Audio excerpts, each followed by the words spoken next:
When a game's title even has yet another in it, you know you're in for a lot of cliches and a lot of terms that end in like. The full title is Yet Another Zombie Survivors, which in itself is just awkward. It doesn't even seem grammatically correct, but yet here we are. You've had enough of hiding behind the barricades. Now it's time to let the zombie horde pay for their unholy existence. That's the beginning description right from the developers, and it is a reference to the fact that they made yet another zombie defense. It's a game that came out quite some time ago as an Xbox Live indie game, was released on PC, and then got an HD upgrade, which is kind of weird because the 360 was already in HD.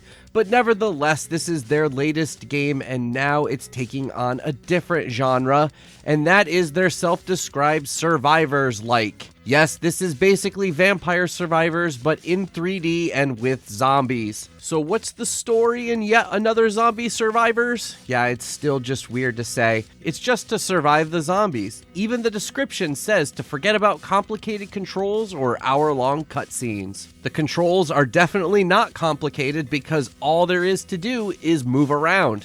You can use WASD or the arrow keys if you want to use the keyboard, but if you're using a controller, you can use the left stick, the D-pad, or even the right stick. Ooh, options. For those of you who have already played Vampire Survivors or one of its many already available clones, you'll know exactly what to expect. Essentially, you pick from a list of characters that each have their own weapon, stats, and abilities, and you play in a closed-off area trying to last for as long as possible. If you notice when I mentioned the controls, it was just movement, and that's because all of the attacks are done automatically. It may look like a twin-stick shooter, but in reality, all your attacks are done based on what your stats are. The three characters that you have available to you at the beginning are SWAT, Tank, and Engineer. So to give an example, if you play as the SWAT team member, he has a pistol for his weapon, and his stats determine his firing rate as well as how quickly he can reload. As you level up, you'll be able to increase your stats so that reload time can decrease and the firing rate can increase. As you take out the various zombies, they will drop gold and jewels, and these act as your experience points.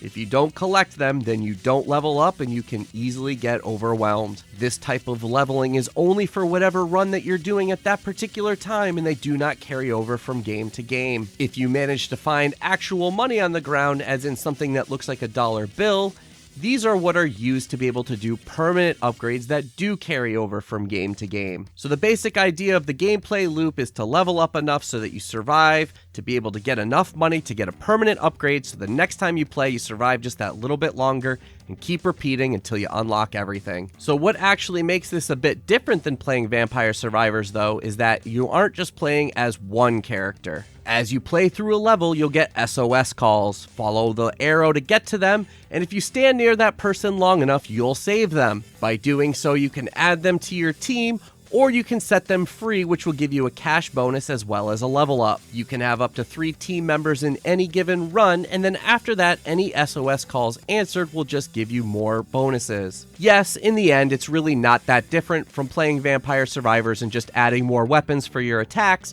but it's cool to have the nice visual of having a small team running around and taking out the zombies. As I mentioned, you do start off with the 3 different characters, and quickly I was able to unlock a 4th, but you still can only have 3 different team members at any given time. I thought it would have been kind of cool if you kept getting this small army that grew each time you unlocked a new character, but unfortunately that's just not how it goes.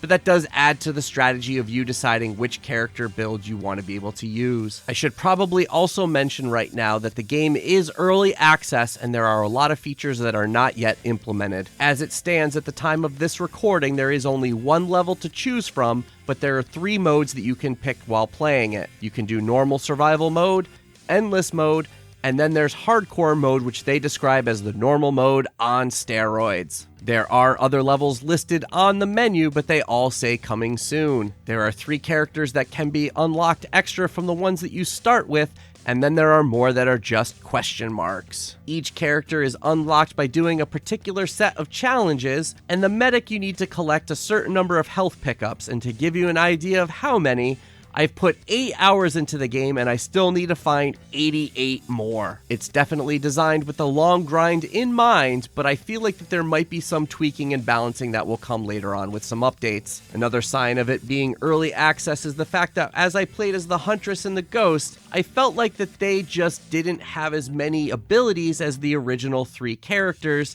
and I even had the engineer get another ability in one of the updates while I was reviewing it. It just seems like those initial 3 characters are the ones that are getting all the love right now, but hopefully some updates will come out and we'll be able to get some more abilities to use these other cool characters. Speaking of updates, they definitely have been working hard on getting this game ready, as the performance drastically improved with the last update. Initially, even though I had the recommended GTX 2060, I would constantly find myself, no matter what settings I used, getting down into the low 40s for a frame rate. Ever since the update, I definitely stay well above 60, and sometimes the frame rate's so high it's not even what my monitor supports. While not the most visually impressive game, there is going to be a lot going on screen as you progress further into your runs. More and more zombies will be on screen that are each doing their own thing and have their own abilities and sometimes even graphical effects. This also goes for the soldiers that you pick, as somebody like the engineer has a lot of lightning abilities that have their own graphical effects as well. The graphical options are currently very minimal, where you only get to choose what the resolution is,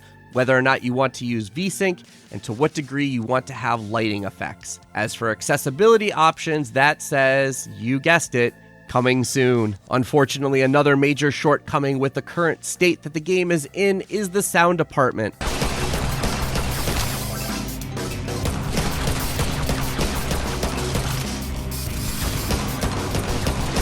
While the sound effects are doing just fine for what they need to be, there's only one song and you just hear it looping over and over again. Yet Another Zombie Survivors is just like many other early access games out there, where you're buying more promise than you are actual game. Yes, I spent 8 hours playing it and there is still more stuff for me to unlock, but there's also a lot that the game still needs and there's still work to be done. Hard to recommend, especially with so many other Survivors-like games out there, but it is fun and I do want to see where this goes.